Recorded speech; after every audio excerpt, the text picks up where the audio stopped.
Bueno, continuando con la siguiente ponencia, a cargo del residente de segundo grado de este hospital, el doctor Jonabat Sabdiel Flores Cervantes, con el tema abordaje de fiebre neutropénica. Buenos días, gracias por esta oportunidad. Soy Sabdiel Flores, ya me presentaron, soy residente doctorado de medicina interna. Y hoy vamos a intentar platicar, vamos a intentar transmitir un poco sobre el abordaje inicial, sobre la fiebre neutropénica. Es un tema que puede ser muy mecánico, muy sencillo, pero también puede ser demasiado complejo, depende cómo lo vayamos a abordar. Vamos a intentar dejar puntos clave para dar un manejo oportuno. Se ha estado batallando con la definición a lo largo de los años. Desde el 2011 se estandarizó una definición que incluye pues, dos términos importantes, clasificando lo que es la fiebre como tal y la neutropenia. Se va a considerar una fiebre a una temperatura igual de 38.3 grados en una simple toma o una temperatura de 38 grados mantenido por una hora o en dos tomas en diferentes momentos durante 2 horas. Y el término de neutropenia se va a definir como esa cuantificación de 500 neutrófilos sobre microlitro. O en un paciente que vemos, por ejemplo, que hace unos días tenía 1200 neutros. Le tomamos laboratorios control, ya tiene 900. Vemos que va en picada esa cuantificación total de neutros. También lo podemos clasificar como esto, que vayamos a sospechar que va a tener un descenso significativo en las próximas 48 horas. Esto principalmente ocurre en los primeros 7 a 12 días posterior a la quimioterapia, pero se pudiese extender hasta en las próximas 6 semanas. Y pues prácticamente este es un cuadro en lo que les iba comentando. Desde el 2011 se fue estandarizando esta definición hasta ya presentándola en el 2022, que es prácticamente la que ya comentamos. Antes de continuar, es importante que sí clasifiquemos lo que es una neutropenia. Los neutrófilos pues, son las primeras células de defensa que vamos a tener, que el cuerpo nos va a ayudar a combatir un proceso infeccioso o inflamatorio. Y esta se clasifica en 4 grados, por así decirlo. Una neutropenia leve, moderada, severa y profunda. Nosotros nos vamos a enfocar en las dos últimas clasificaciones, una neutropenia severa y una neutropenia profunda. La neutropenia leve va de 1500 a 1000 neutros por microlitro. La moderada va de 1000 a 500 neutros por microlitro. La severa es menor de 500 neutros. Y ya vamos a hablar de una neutropenia profunda cuando esa cuantificación es menor de 100. Y aquí pues ya se clasifica, por ahí viene mencionado lo que es este riesgo de contraer una infección oportuna. Es importante que recordemos, hay pocas urgencias oncológicas y esta es una de las más severas que tenemos. La fiebre neutropénica es una complicación propia del cáncer y de la quimioterapia. Esta conlleva una alta mortalidad. Los regímenes de dosis estándar de quimioterapia, pues se puede presentar, nos puede manifestar una neutropenia en los próximos 6 a 8 días. Esta neutropenia, ah, en las patologías hematológicas, ya sea leucemias, linfomas, que son sometidos a una quimioterapia, se puede presentar hasta en un 80%, se puede presentar esta fiebre neutropénica. De este total, cerca del 30%, uno de cada tres, va a requerir apoyo intrahospitalario y pues va a tener una mortalidad del 10%. Antes, en sus inicios, pues sí representaba una mortalidad cerca del 80%. Esto va a conllevar a costos intrahospitalarios de cerca de $15,000 por hospitalización por persona, obviamente. Y pues es una relación directa entre la severidad de la neutropenia y la intensidad de la quimioterapia. ¿Qué significa esto? Que mientras más intenso sea lo que es el esquema terapéutico con la quimioterapia, pues mayor puede ser la severidad de la neutropenia. Estos datos sí son muy alarmantes, sí decidí ponerlos porque muchas veces tratamos con algo que no logramos aterrizar, vaya. ¿Qué es lo que quiero decir? Que cerca del 48% de las leucemias mieloides agudas al momento del diagnóstico nos van a presentar una fiebre neutropénica. O sea, prácticamente uno de cada dos. Y en una leucemia linfoblástica aguda, al inicio del tratamiento con quimioterapia, cerca de un 30% lo va a presentar. La mortalidad en la fiebre neutropénica, pues aquí viene mencionado, cerca del 10% se va a presentar en un trasplante autólogo de médula ósea, el 80% se va a presentar en un rechazo de injerto, hasta un 26% en la leucemia mieloide aguda en los primeros 2 meses, y pues hasta un 10% en una leucemia linfoblástica aguda en la quimioterapia de infección. Prácticamente esta clasificación no es para que no la aprendamos, simplemente es para mencionar de que existe este tabulador que nos menciona prácticamente todos los esquemas con quimioterapia, así como su riesgo de presentar una fiebre neutropénica. ¿Cómo lo vamos a clasificar? Mayor de un 20% de presentar esta fiebre neutropénica ya va a ser alto riesgo. Un riesgo intermedio es de 10 a 20% y un bajo riesgo es menor del 10%. ¿Qué otros factores de riesgo vamos a presentar para tener una fiebre neutropénica? Una edad mayor de 60 años, severidad de la enfermedad, antecedente de una fiebre neutropénica previa, que no haya recibido profilaxis antibiótica ante un esquema de quimioterapia de alto riesgo, no haber recibido estos factores de estimulante de colonias de granulocitos, haber presentado mucositis y tener enfermedad cardiovascular, así como enfermedad renal. Esa pequeña clasificación nos va a ayudar para decidir si vamos a iniciar profilaxis primaria con esos factores de estimulantes de colonia de granulocitos.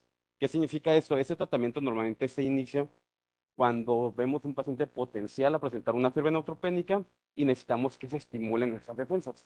¿Vale? Prácticamente es un activador. Y pues prácticamente es por continuar con la misma tabla. No es importante que nos las aprendamos de memoria, pero sí hay que conocerlas para en el momento en el que tengamos esta presentación, podemos ir a revisarlo, ¿no? Ha ido en alza a lo largo de los años, estas coinfecciones han ido aumentando, principalmente con la presencia de gram negativos enterobacterias, asociando una mortalidad del 18%, y en infecciones producidas por agentes gram positivos, pues un 5%. Pero conforme van pasando los años, como ya había mencionado, se están haciendo más presentes esas infecciones con gram negativos.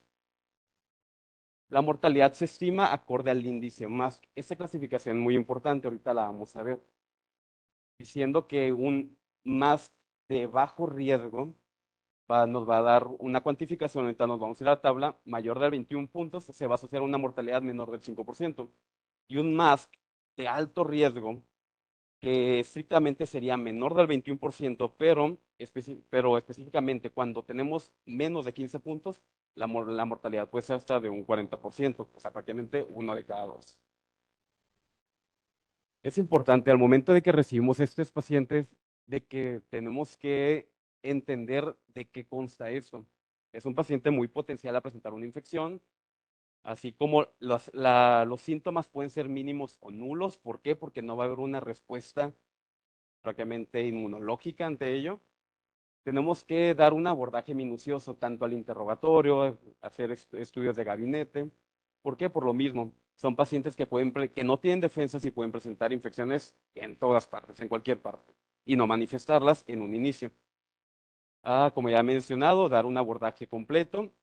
Es muy importante cultivos positivos anteriores. ¿Por qué? Porque eso nos habla de una posible resistencia antimicrobiana que el paciente va a tener o una colonización. ¿Cómo vamos a dar este abordaje? Tenemos que primero integrar diagnósticos sindromáticos. Son pacientes que van a ser difíciles de abordar en un inicio, pero necesitamos integrar.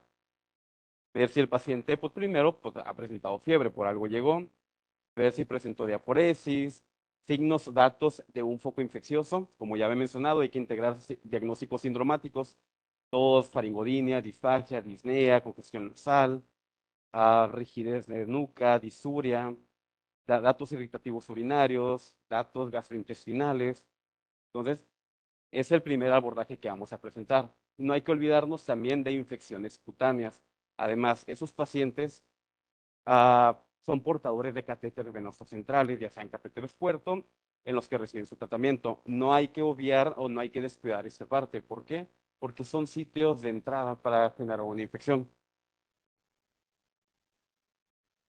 Parte del abordaje es tomar los cultivos. El paciente en cuanto llega en la primera hora ya tenemos que haber tenido tanto el abordaje con tomando estudios de gabinete, hay que tomar cultivos correspondientes, así como iniciar el tratamiento terapéutico. Una vez que el paciente llega, la guía ITSA, que es la Asociación Americana de Enfermedades Infecciosas, recomienda que por lo menos debemos de tener dos hemocultivos. Si el paciente tiene un acceso central, debemos de tener un cultivo del acceso central y uno periférico. Porque principalmente por dos motivos. El hemocultivo nos puede salir positivo en un 20%. O sea, ¿qué significa esto? De que podemos tener un 80% de sesgo. Entonces, al tomar estos cultivos, pues ya vamos a ampliar ese 40%. Además de que una prueba que se hace en los laboratorios es comparar el desarrollo de cultivo de sangre del catéter venoso central y de la sangre del cultivo periférico, y se hace una comparación en el crecimiento bacteriano. Si es aproximadamente de 2 horas, pues si es altamente, el sitio infeccioso va a ser del catéter central. Como ya he mencionado, si no tenemos catéter central, se van a tomar 2 muestras periféricas. Tenemos que valorar la función renal, la función hepática, radiografías, así como biomarcadores de proceso séptico. Eso no hay que verlo. Ya había mencionado, es importante que tomemos una biometría, la cuantificación de leucocitos, plaquetas, y hay que estadificar. Hay que recordar que la quimioterapia prácticamente es un estímulo citotóxico negativo que va a arrasar con ya sean células buenas y malas. Va a llevar una depresión significativa de plaquetas, o sea, de la serie roja y de la serie blanca. Un factor de riesgo muy importante es cuando ya vamos a tener una trombocitopenia marcada, que es menor de 10.000, cuando ya tenemos, ya significa un factor de riesgo negativo. Es importante que si el paciente, ya hemos mencionado que la neutropenia va a ser significativa cuando sea menor de 500. Es importante, le vamos a estar dando seguimiento al paciente cada 24 horas hasta que se corrija esa cuantificación total de neutrófilos. Tenemos que hacer estudios de gabinete para descartar un proceso infeccioso urinario, hay que tomar un ego, hay que tomar un urocultivo. Según la anamnesis que demos, tenemos que ir orientando nuestro abordaje diagnóstico para ver si vamos a tomar cultivo de expectoración, cultivo de heces, como ya he mencionado. Y pues aquí tenemos un proceso infeccioso, en una radiografía tenemos una neumonía lobar. A grosso modo, este va a ser el abordaje inicial. Tenemos que un abordaje, vamos a ver si el paciente tiene un catéter central, como ya he mencionado, es de los sitios más comunes en los que se van a contraer infecciones en pacientes inmunocomprometidos. Tenemos que integrar diagnósticos sindromáticos, tenemos que ver si hay datos clínicos de algún proceso infeccioso. Vamos a interrogar al paciente para ver si hay antecedentes de estudios microbiológicos previos. Vamos a hacer los estudios de gabinete que ya habíamos mencionado. ¿Okay? Y pues vamos a hacer estudios complementarios según el abordaje diagnóstico que hemos encontrado. Hace ratito había mencionado sobre la clasificación MASC.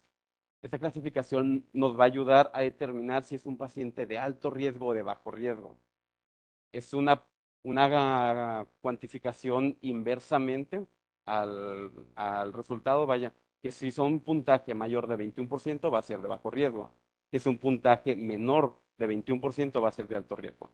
Y ese es el abordaje del interrogatorio, es en sí una clasificación muy sencilla, vamos a ver si el paciente tiene sintomatología mínima, severa, moderada, si el paciente tiene datos de choque, datos de hipotensión, afección pulmonar, si el paciente tiene antecedente de alguna infección fúngica, la edad.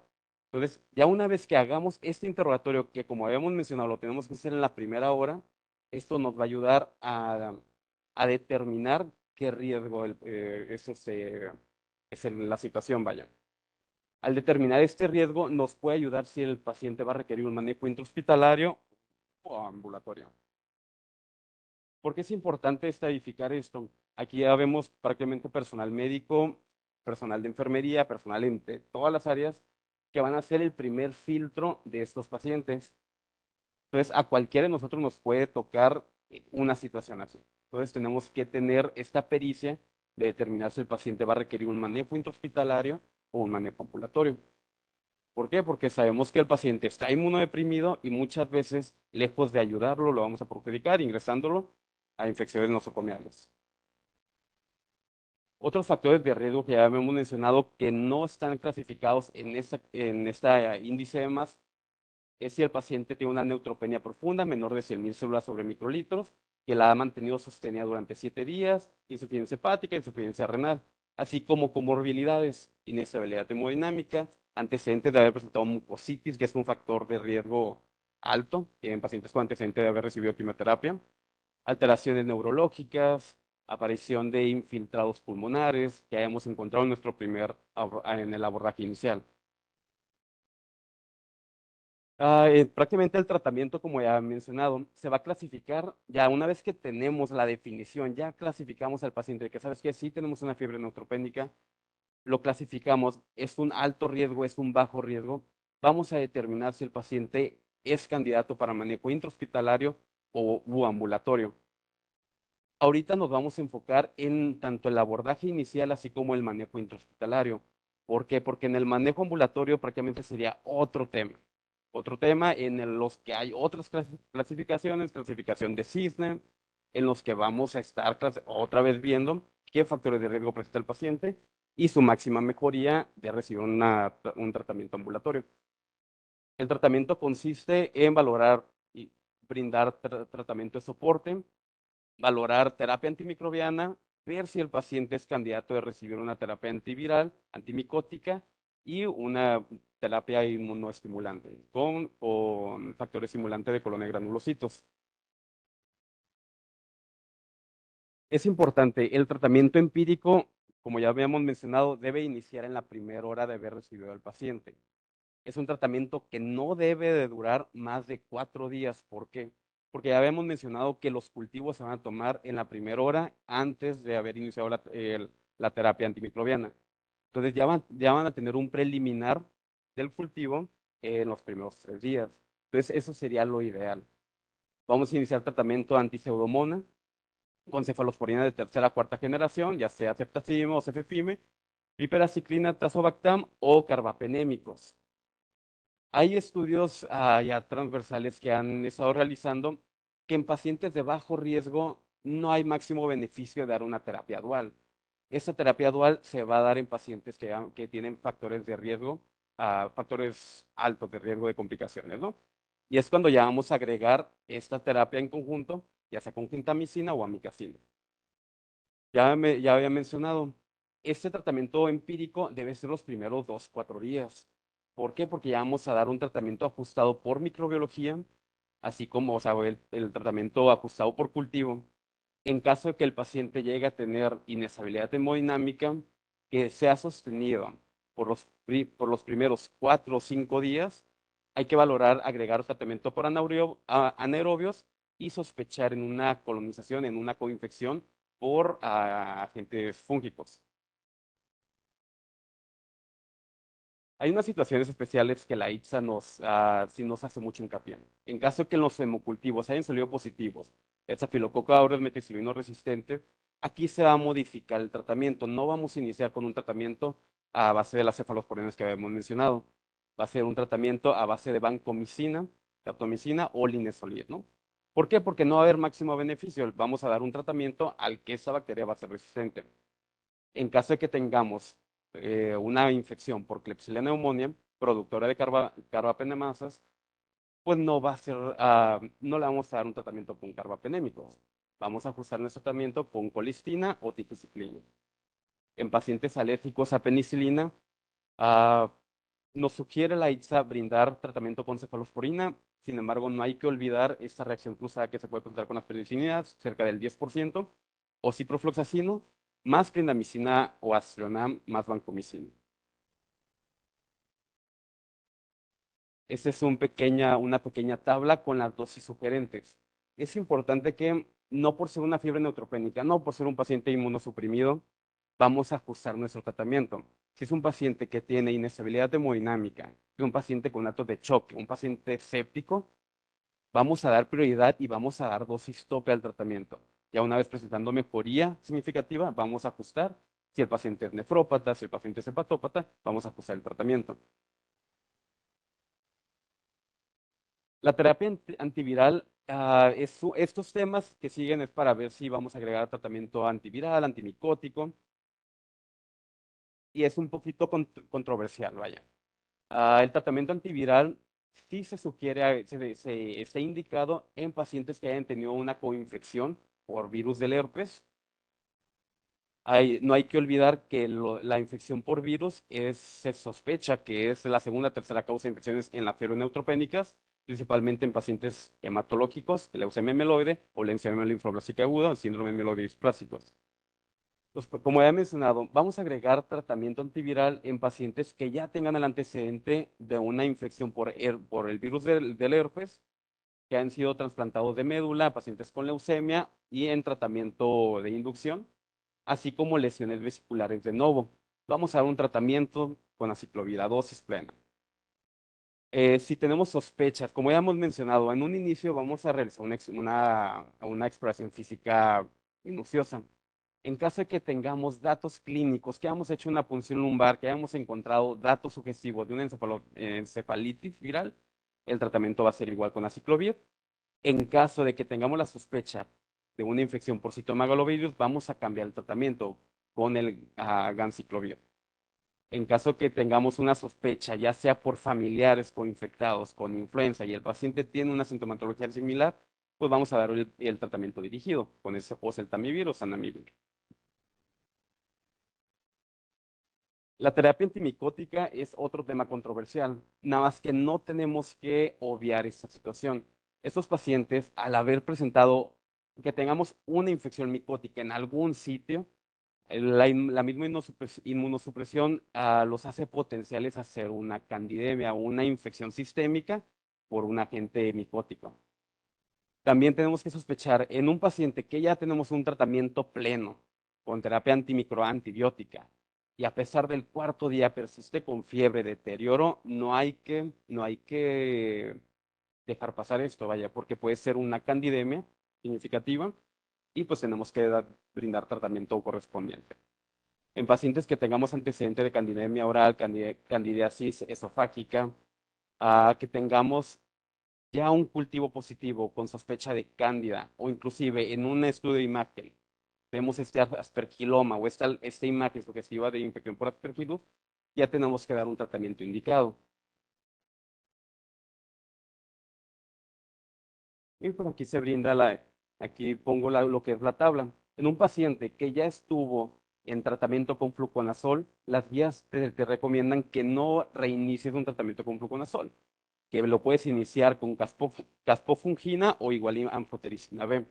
Si es un paciente que tú sospechas que va a tener una infección por aspergillus, el tratamiento ideal va a ser con voriconazol, con dosis terapéuticas. Ok, este tema es demasiado importante. Hace ratito estaba hablando sobre esos factores estimulantes de colonia granulocitos. ¿Qué son esos medicamentos? Prácticamente es una inmunoterapia. Son medicamentos que nos van a mejorar la cuantificación y la función de estas células que estamos viendo que están depletando. En pacientes, en el primer ciclo, en pacientes hematológicos, la quimioterapia puede reducir hasta el 50%, perdóneme, la profilaxis primaria con el filgrastim puede reducir cerca del 50% de la fiebre neutropénica presentada secundaria a la quimioterapia. ¿Qué significa esto?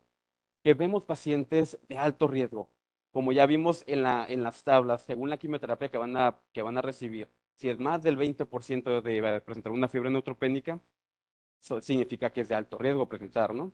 Entonces, si detectamos esos pacientes y decidimos iniciar el tratamiento con esos factores estimulantes, vamos a reducir cerca del 50% esto. Si el riesgo es mayor del 20%, como ya hemos mencionado, es necesario agregarlo, así como comorbilidades de alto riesgo, que el paciente haya recibido radioterapia extensa en pacientes con VIH que estén presentando una depresión en la cuantificación total de granulocitos, lo tenemos que agregar. Y ya pues la profilaxis secundaria es cuando ya una vez el mal está hecho, ¿no? Que secundario a esa quimioterapia ya tenemos la neutropenia, pues ya vamos a iniciar el tratamiento. Y este esquema, pues prácticamente ya lo acabamos de ejemplificar. Ahorita hay dos tratamientos que están liderando el mercado, tanto el filgrastim como el pegfilgrastim. Y prácticamente no hay diferencia, es igual en una monodosis de pegfilgrastim de 6 miligramos a filgrastim, a esta dosis 5 microgramos kilo día, durante 10 días es el mismo efecto. Entonces, aquí en el hospital tenemos pegfilgrastim. Y como pequeño resumen, como ya hemos mencionado, la primera pauta para ver qué dirección vamos a tomar según nuestra terapéutica se va a presentar en los primeros 2 a 4 días. Vamos a determinar si el paciente es a riesgo bajo, alto riesgo. Una vez que nos llega y lo vamos a clasificar, vamos a dar el tratamiento indicado.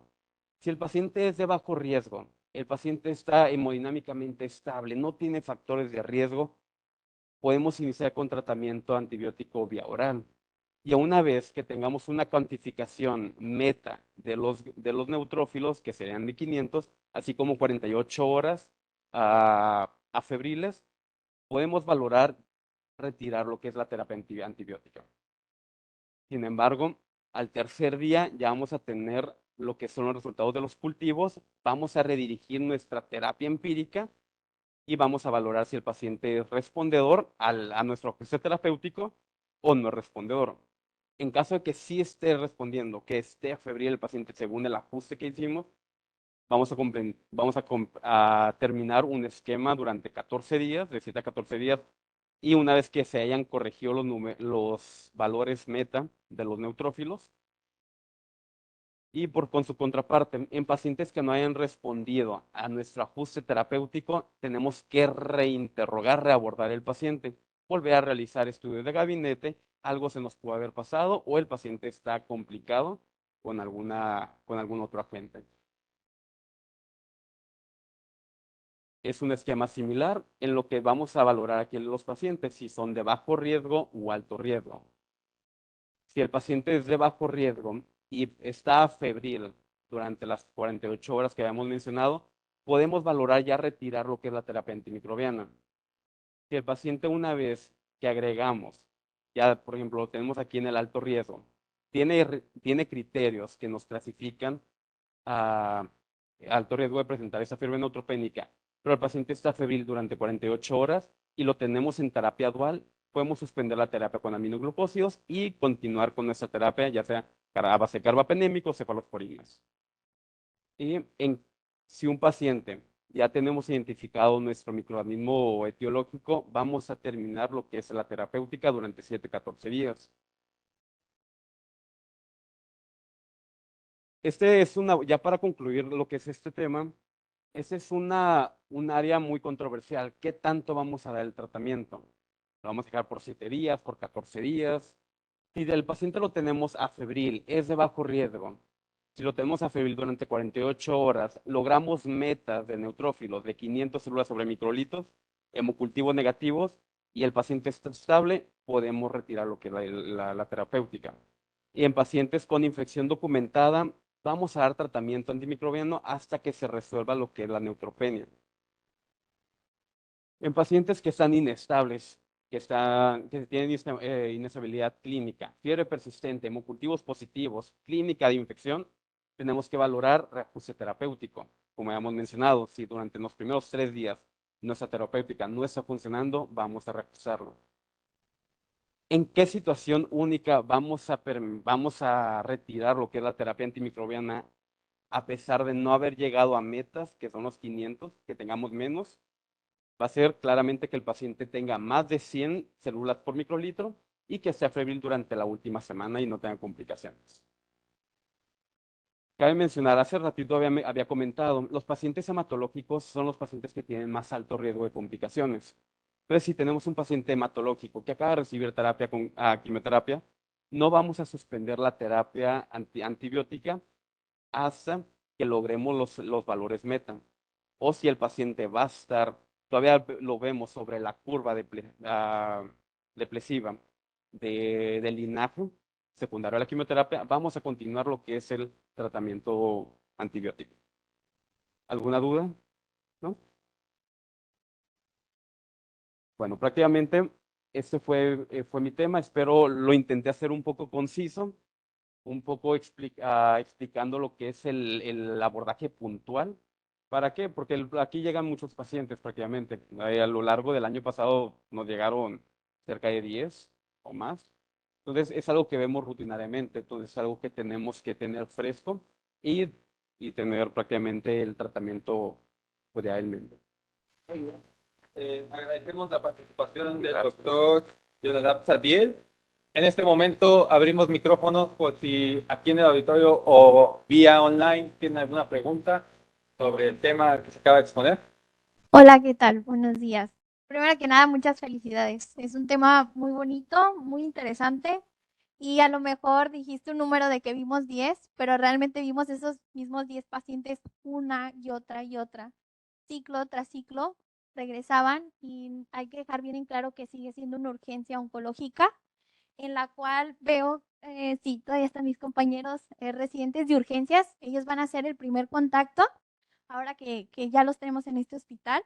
Y pues más que nada la importancia del detectar que primero que nada te llegue un paciente febril al área de urgencias o al consultorio muchas veces con nuestros adscritos.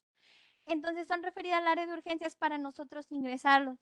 Pero es muy importante el tiempo en cómo vamos a evaluar y clasificar a nuestros pacientes. Primero que nada te llega un paciente febril y, tengo cáncer. Bueno, ¿qué tipo de cáncer? Tengo leucemia, tengo un cáncer sólido. Y primero que nada es saber el por qué está acudiendo por la fiebre. Uno dice, es que nada más es fiebre. Y tiene tos y le duele para hacer del baño, le duele el pecho, cualquier otra cosa. Y realmente muchas veces el primer, no sé, problema que nosotros nos enfrentamos es saber el foco de infección. Y lo que nos repiten bastante una y otra vez, la primera hora, surviving sepsis, lo que sea, nos repite una y otra vez, cultivo de todo. ¿Por qué? Porque incluso pasan hasta 4 días y todavía no determinamos ni por cultivos lo que está positivo, cuál es el sitio de infección. Pero cuando vamos recuperando el conteo celular es cuando ahí en medio de la nada la paciente empezó a toser y pasó ni 24 horas y la paciente llega hasta a veces a un CIRA, porque cuando uno va recuperando es cuando ya te va a brotar la infección, sino que, o sea, yo la neta sí quiero que todos se lleven la importancia de esta urgencia oncológica, que realmente el abordaje que se hace desde urgencias es primordial, que la primera hora nos va a dictar todo y pues nosotros nos lo llevamos a pisos. Para seguirlo viendo. Son, la verdad, tratamientos a veces bastante largos y vemos una falla en tratamiento sobre tratamiento. Y como dices, a lo mejor vimos los mismos 10 pacientes, pero los vimos una y otra vez. Y tenemos que no jugar, sino que individualizar bastante bien y conocer muy bien los antibióticos, los antifúngicos, los antivirales, porque muchas veces nos van a regresar reinfectados y coinfectados con diferentes tipos de agentes. Entonces, la verdad es un reto demasiado difícil. Me gusta mucho ese tema también y la verdad agradezco mucho tu ponencia.